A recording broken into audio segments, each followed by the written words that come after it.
Welcome to my 7-month carnivore update. It's been 200 and I believe 12 days since I've been doing keto, a stricter form of keto closer to the carnivore diet. So if you've been following me on this journey, you know the different changes I've made. In this video, I'll be sharing my benefits, how I've been feeling, and a change that I'm making on this journey. If you're new here, welcome. My name is Brenda, and thank you for being here. And if you've been with me following my journey, thank you for showing back up. All right, so let's go ahead and jump into the video.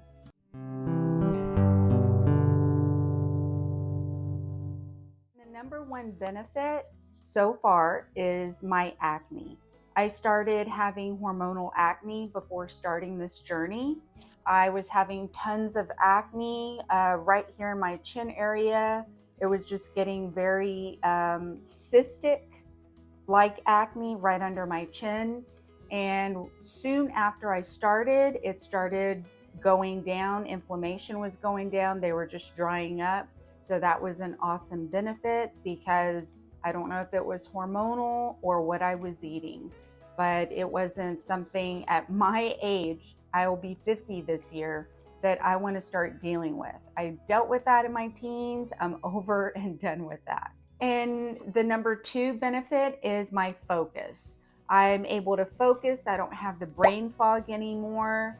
I remember while working, it was so hard for me to concentrate. I had to constantly read stuff over and over to be able to focus.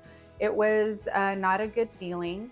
And energy. I have so much energy now.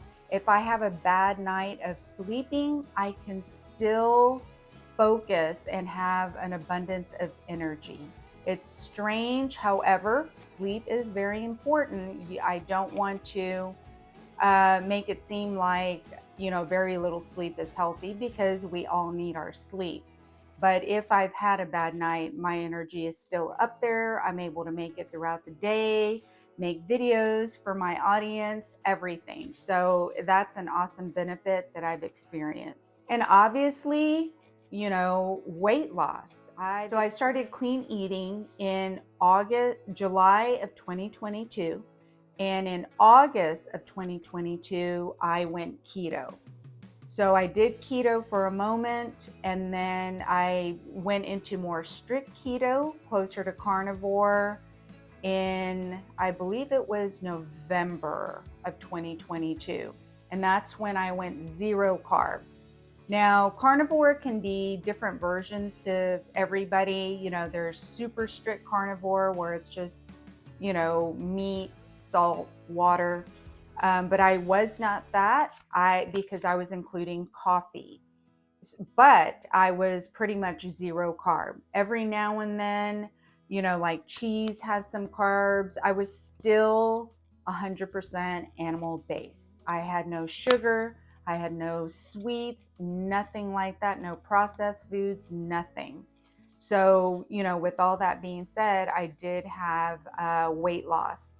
But on this journey, the reason why I went carnivore and didn't stay keto is because of my chronic inflammation, my chronic pain, and chronic migraines. And leading into migraines, I've mentioned this in other videos. I had so many different medications to help me with my migraines. I no longer take those unless I have a migraine. Then I do have medication for that, for the acute migraine pain. But as far as all these preventatives that I was on, I no longer take those. And the number of migraines has really decreased, which is a win. I will take what I get now over what the number of migraines that I was having. And as far as cravings, wanting to eat all the time, I no longer have that. Now, as far as cravings go, what I mean by cravings are, if something's put in front of me, like a piece of cheesecake, yes, I'm gonna wish I could have it. I'm gonna want the cheesecake because I miss those things. I'm not gonna say I don't miss them or I don't want them, because I do. But I know for me, that is not going to work for my inflammation. But as far as craving it like I used to crave in the past, you know, because I was eating those things, when you eat tons of sugar or processed foods, you will crave and want that. And I remember going literally at 8 o'clock in the evening, going to the store to get some M&Ms or just anything sweet, you know, Sour Patch Kids, things like that, because I was craving. So I do not have that anymore at all. No cravings, no overindulging in eating. The moment I feel satiated and full, not stuffed, full, I stop. I'm able to just, you know, push my plate away and I'm done. And I do intermittent fasting every now and then, so that has also helped with cravings. So I don't know what it is, but when I intermittent fast, and maybe that's a side effect of intermittent fasting, but I am not hungry for a long period of time. It's an awesome side effect to have, but at the same time, I don't want to skip meals. For me, it's not good because I feel like that will trigger a migraine or a headache, and that's not something I want. So at this point, I do eat 2 meals a day, and I've been pretty consistent with that.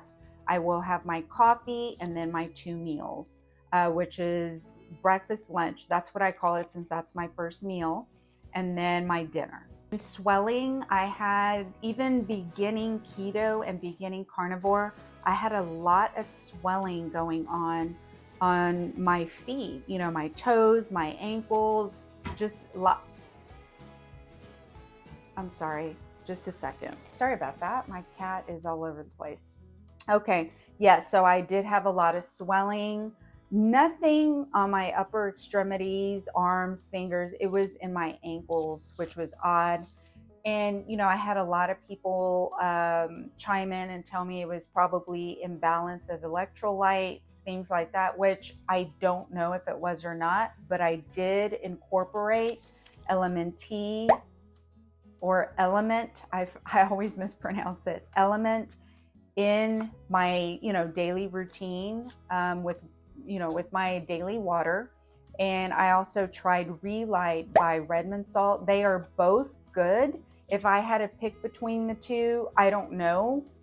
But right now, I do have LMNT element. So I have orange salt. That's been my favorite one so far. But when I purchase again, I believe it's the watermelon that's also very tasty. As far as how I have felt up until this point, again, like I mentioned, I have felt good with all the benefits. Those have been pretty consistent, and that for me is a plus. Now, I didn't mention pain as a benefit because and if you follow me, you do know that I've incorporated carbs back in my diet, and there are certain carbs that I've added in, and I will name them and I'll let you know why I no longer eat certain ones. So the first one that I added in was berries. I added berries back in. I had no issues.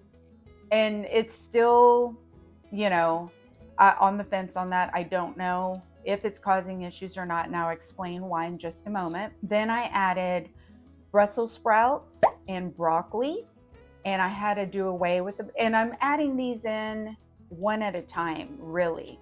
So I had to eliminate the Brussels sprouts because they were making me bloated and having lots of gas. So yeah, I couldn't do that. So I did away with that. Then I incorporated the broccoli. Broccoli didn't seem to give me an issue as far as gas and bloating. None of those did, berries and broccoli. And then I added in some zucchini and squash. So far, oh, and I added some lettuce in because I was eating shredded chicken and decided to add some lettuce in. I want to say probably in the last couple of weeks, I have endured so much hip pain on my right side. Something has sparked the inflammation. It feels like a pulled muscle. It feels very uncomfortable to the point of me taking pain meds. I've been incorporating Aleve back in, and this is all within a 2-week span that it's really kicked into high gear. And I'm not sure if it's the carbs that I've incorporated. If I didn't have a reaction within the next day or two with those veggies, I still kept eating them. Well, now, like I said, I'm in pain. I don't know which one of those things has finally caught up to me and is causing inflammation, if that's what it is.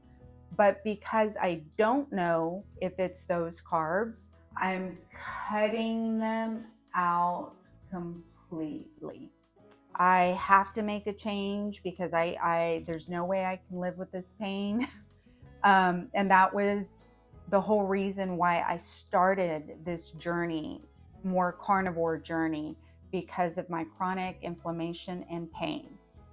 And to me, those carbs are not worth it. And the only reason why I incorporated them back in was because I wasn't trying to lose weight. I just wanted to see how I would feel in 90 days. And, you know, I was feeling fine. So that's why I decided to slowly incorporate them back in.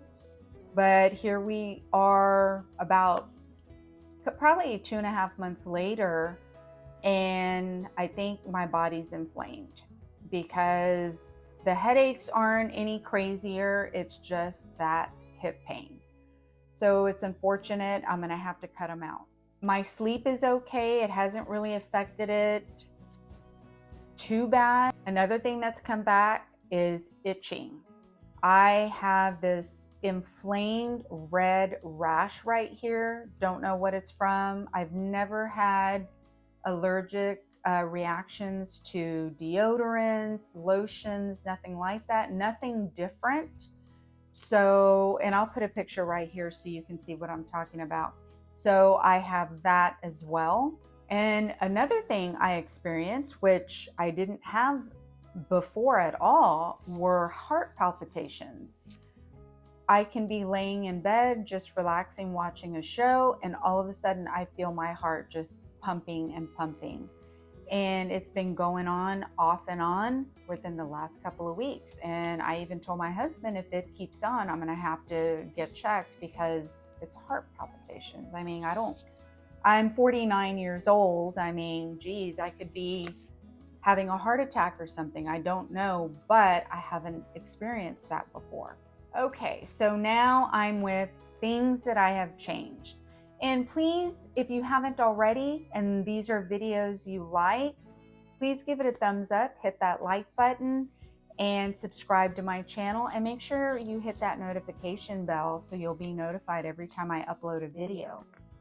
And the things that I'm going to change, and I've already started, but am going to continue on with, are I am no longer including stevia in my coffee. That was something that was hard to give up because it's sweet, right?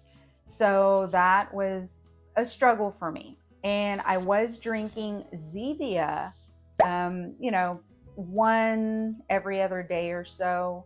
But I am not going to be drinking that any longer because of what's happening. And like I said, I'm cutting out the veggies completely.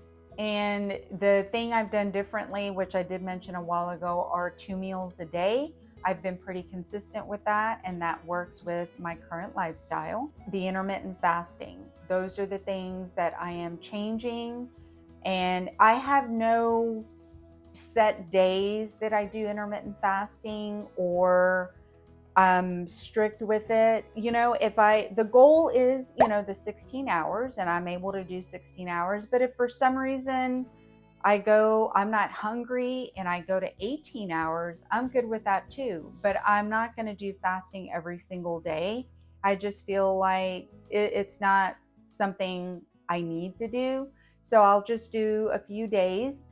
And the thing is on those days anyway, I do have my black coffee, not my normal coffee, which my normal coffee anyway, now, current days, is adding some butter or ghee and electrolytes in there and sometimes some collagen, but that is it. Oh, and Redmond salt, but that is it. There's no sweetener in it, and I'm not gonna put sweetener. So on fasting days, it is black coffee. Non-fasting is, again, my coffee, but without stevia. Oh, and I do put in whipping cream. So I do have that. So I'm gonna see how I feel by my next checkup, or next update, I should say, of 8 months. And it's a checkup for you all. And I'll see from here, well, no, I would say the last week that I haven't had any veggies or stevia. From a week ago up until my 8-month update, I will let you know. I will keep you posted to see how I'm feeling, without that. Maybe that's what it is. I'm inflamed because of the carbs, the stevia. I don't know. And, again, there was a lot of changes going on with the veggies, with the Zevia drink. That's a lot of stevia versus just putting a few drops in my coffee.